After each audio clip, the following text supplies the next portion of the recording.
gonna flip the switch a little bit. I'm gonna step in the host seat for a second because I want to ask you about your story. Okay. It's just so people know, Serina and I are both real estate brokers, and we've known each other for quite a while, and we're in total separate areas. She's in California, I'm in Tennessee.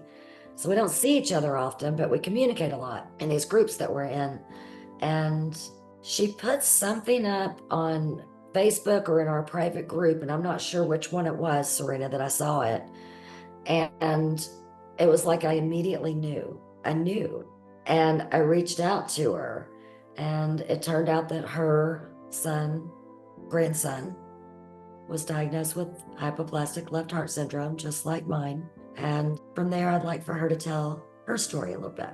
Well, thank you. Thank you. And anything that we can do to help sponsor the organization for whatever cause, just let me know. So my daughter, I'll kind of do a little nutshell of all of what happened. She found out she was pregnant. The doctors explained to her what was going to happen and the symptoms of the baby. They weren't quite sure yet. And of course, they can't tell you to have an abortion, but they do give you options. And of course, my daughter did not do that. She went through the pregnancy and she had complications herself because one of the lines was behind the heart. So they thought that the baby only had one line that developed. And the medicine that she was taking was speeding up her heart rate. So she was constantly hospitalized because her heart rate was beating so fast. Fast forward, when she had the baby, they realized that one of the lines was behind the heart. So for him, they had to create a new line because one was behind the other and it did not form. So which caused the heart defect, right? So, gosh, when you say this, I wish she had more support in that beginning to help understand, even for me to understand, because every time we went to an appointment, I would say, can you say that one more time? Can you say that one more time? Can you? And it's so much to take in. When you leave the doctor's office, you almost have to do research on your own, which is what my daughter did. She was online Googling, and she knew more than, when she went to the doctor's appointment, the doctor would say, oh my gosh, you're one of my best parents. You know everything. So she did a lot of research. But when you're researching, there's things that are shocking. You're like, what? Wow, what is that? And you got to keep researching.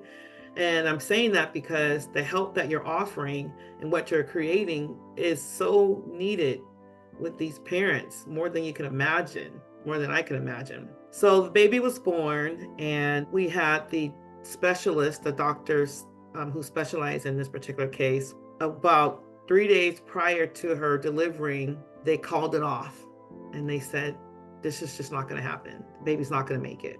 We're canceling the whole procedure. And they did. They canceled everything because she was supposed to go to a doctor in a hospital about 3 hours away. So after she left her doctor's appointment, hearing this news, she went into labor that very same day. And when she went into labor, she had the baby the next day, and the doctors were in shock. And they said, oh my God, what do you mean the baby's here? So they rushed over and were in complete shock that the baby made it. Little August is his name. So that was a miracle alone.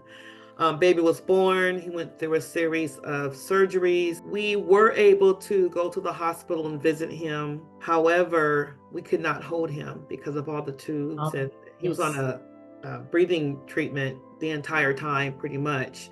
So during that process, he was able to come off a breathing treatment. And I think the longest he was off was for like 30 minutes. He continued to have surgeries. There was a couple of code blues in between the surgeries, and other, more miracles that he survived the situation at hand. And so he was healing, and the doctors prepared for an in-home nurse to be there 24/7. At that time, we had already had the baby shower, so we had everything set up for the baby to come home at about that 6 month, right? Almost at 6 months. He had one last surgery, and the surgery went well. She had great doctors. The doctors are always great. It's the support in between that's needed. Unfortunately, he ended up getting a blood clot in his leg, which rolled to his lungs. And unfortunately, didn't make it. But we had a wonderful 6 months, and everything is in God's timing. We did have great doctors. And because the blood clot went to his lungs, it caused, this is what they're saying what possibly had happened. It affected his breathing. Remember, he was already on a breathing machine and breathing treatment. So unfortunately, it just didn't work out.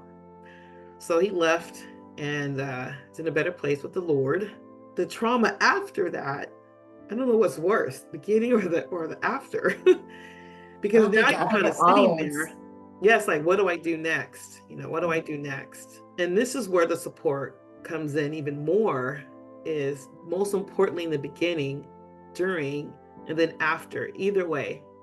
Yes. Whether the child survives or or does survive. I just think that ending part, because that's when the trauma comes in for the parents.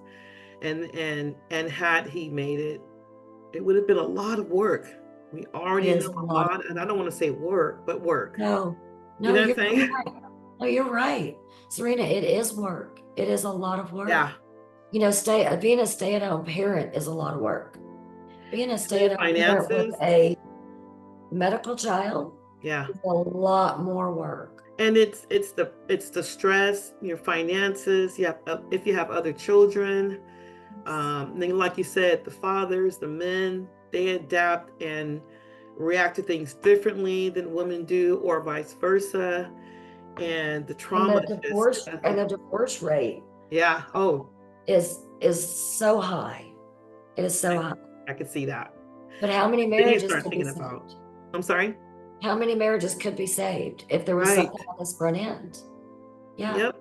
I mean, it's hard no matter what. Yeah. It's just hard no matter what. It is very hard. We're coming up on a birthday, or his birth. So it's so much to it, and the support right now that is needed is beyond. And the CHD Connect Hearts, the support that you're creating to provide even after, gosh, I'm super excited. I can't wait to see this journey that you've created for families like yours and mine and everyone else, because be expecting some calls if you don't mind, like, CJ, I need to just talk to you for just a second. We're going through this right now.